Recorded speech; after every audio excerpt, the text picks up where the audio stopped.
Sa tabi ni Yezayan ay nakaupo ang isang mataas at magandang batang lalaki na, paminsan-minsan, ay nakakuha ng isang sulyap kay Yezayan. Napansin niya na kayo. Si Zayan ay nakatingin kay Nieli, itinapon niya ang isang galit na pagtingin kay Nieli, ang kanyang taas ay bahagyang mas mataas kaysa kay Nieli, at nagsimula. Nagpapalabas ng isang malabong yin aura. Naturally, nakilala ni Nieli ang taong ito. Siya si Shen Yu. Siya ay kabilang sa sagradong pamilya na isa sa 3 pangunahing mga pamilya at may pambihirang talento. Si Shen Shu, na kasalukuyang nakikipag-usap sa entablado, ay kanyang tiyahin. Sa nakaraang buhay ni Nieli, si Shen Yu ay palaging tagasunod ni Yezayan.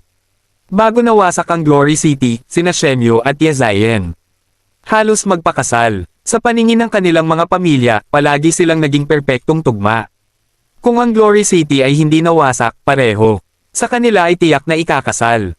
Bago sila sumailalim sa seremonya ng kasal, ang Glory City ay nasa ilalim ng pag-atake ng Snow Wind Beasts. Bago ang lungsod ay nasira sa pamamagitan ng mga hayop, ang banal na pamilya betrayed kaluwalhatian lungsod. Sa pamamagitan ng pag-abandona sa kanilang mga tungkulin at tumakas, maaaring ito ang gawain ng kapalaran.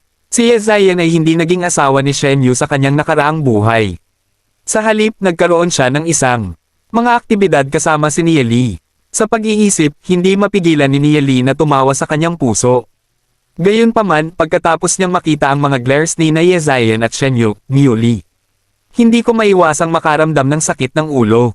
Ang kasalukuyang Yezayan ay may ilang magagandang impression kay Shen Yu. Ang itsura na kayo. Zayan bigyan sa Nieli ay puno ng paghamak. Si Yezayan ay dapat na naisip siya bilang isang tamad, mapaglarong tao. Nang makita niya si Yezayan na tumingin sa kanyang direksyon, naramdaman ni Nieli ang isang lag sa kanyang hininga.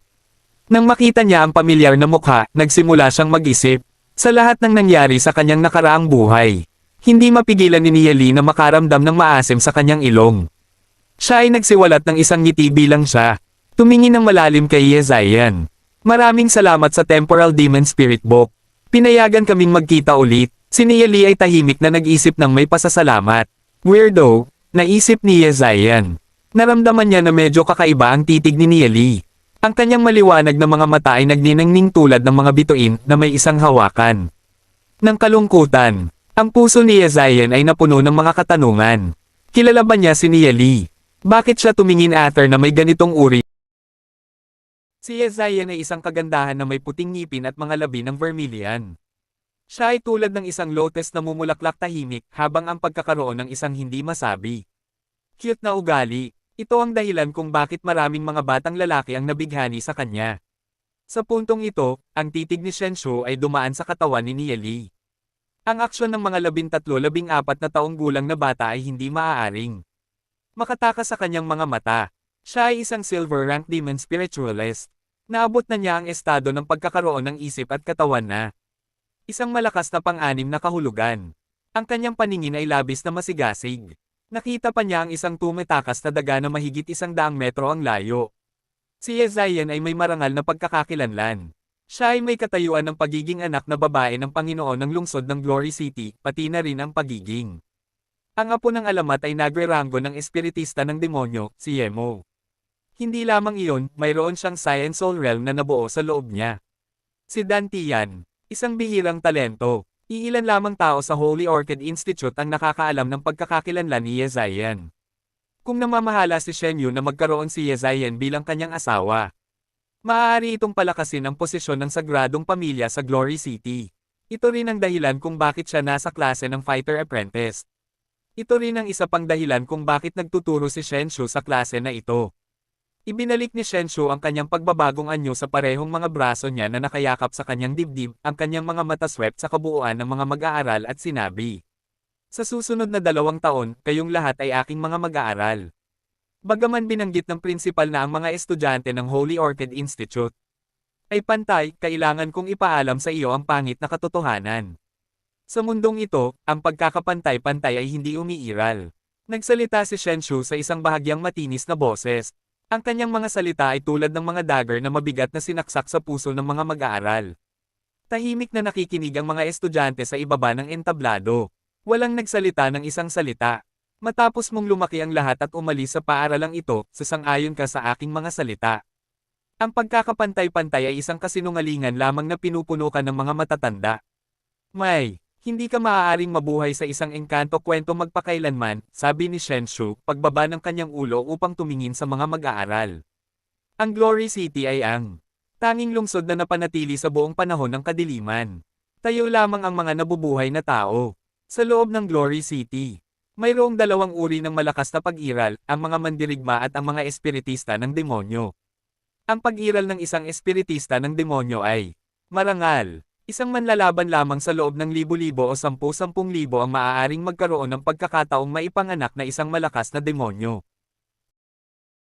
Espiritista. Hanggang ngayon, sa buong Glory City, ilang libong mga espiritista ng demonyo lamang ang umiiral. Kami ang tagapag-alaga ng kaluwalhatian. Lungsod. Ang mga mandirigma at mga espiritista ng demonyo ay nahahati sa mga ranggo ng tanso, pilak, ginto, itim na ginto at alamat. Ang mas mataas na ranggo. Ang mas malakas ay, kung ang isang pamilya ay gumagawa ng isang gold-rank demon spiritualist, maaari silang maging isang aristokratikong pamilya. Kung ang pamilya ay gumawa ng isang itim na gintong ranggo ng demonyong espiritista, maaari silang maging isang marangal na pamilya. Kung ang isang pamilya ay gumagawa ng 3 itim, gold-rank demon spiritualists o isang legend-rank demon spiritualist, na ang pamilya ay maaaring maging isang pangunahing pamilya. Mayroon kaming 36 na tao dito. Ang ilan ay nagmula sa mga karaniwang pamilya, ang ilan ay nagmula sa mga marangal na pamilya. Kahit na ang iyong panimulang punto ay pareho, ang iyong mga pagkakakilanlan ay hindi. Umaasa ako na ang bawat isa sa inyo ay may kamalayan sa sarili at isang antas ng kaugalian. Mga karaniwang tao, ay palaging mananatiling mga karaniwang tao. Imposible para sa iyo na maging isang aristokratikong pamilya, kaya huwag mangarap na tumaas hanggang sa maging isang phoenix. Kahit na sa loob ng Maharlika, mayroon silang isang mahigpit na pagkakaiba ng mga antas na hindi maaaring lumampas. Sa ilalim ng tingin ni Shenshio, ang mga mag-aaral na simpleng nakadamit sa klase ay nagpakita ng kakulangan sa ginhawa sa kanilang mga mukha. Sila ay nahihiya at ibinaba ang kanilang mga ulo. Si Shenshu, at ilang mga Maharlika, ay buong kapurihan na itinulak ang kanilang mga dibdib at nagpakita ng mayabang pagmamalaki. Si Nieli, Yezayan, Lupiao at ilang iba pang mga nobyo lamang ang nanatiling kalmado. Tumingin si Nieli sa gilid. Si Dus ay nakasuot ng bahagyang pagod na damit. Mahigpit niyang kinakagat ang kanyang mga kamao, at kinakagat ang kanyang mga labi. Si Dus ay nagmula sa isang karaniwang pamilya.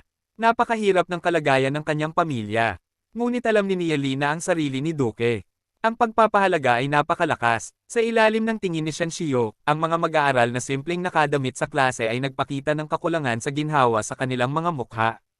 Sila ay nahihiya at ibinaba ang kanilang mga ulo. Si Shenshu, at ilang mga Maharlika, ay buong kapurihan na itinulak ang kanilang mga dibdib at nagpakita ng mayabang pagmamalaki. Si Nieli, Yezayan, Lupiao at ilang iba pang mga nobyo lamang ang nanatiling kalmado.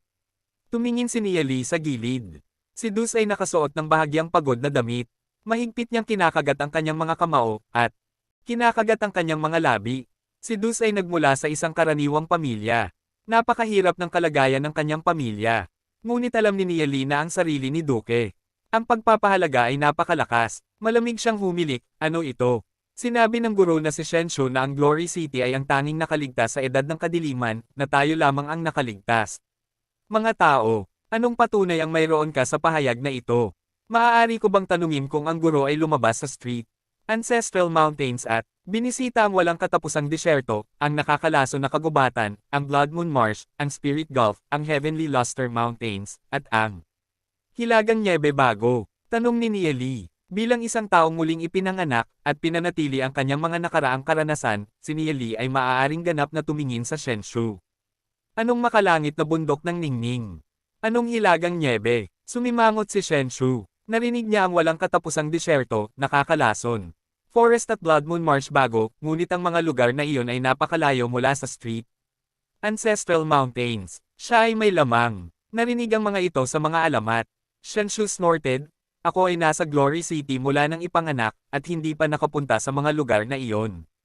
Mahinang ngumiti si Nieli at sinabing, dahil hindi kailanman pumunta si Teacher Shenshu sa mga lugar na iyon, paano ka makatitiyak na tayo ang tao lang ba ang nabubuhay? Malamig siyang humilik, ano ito?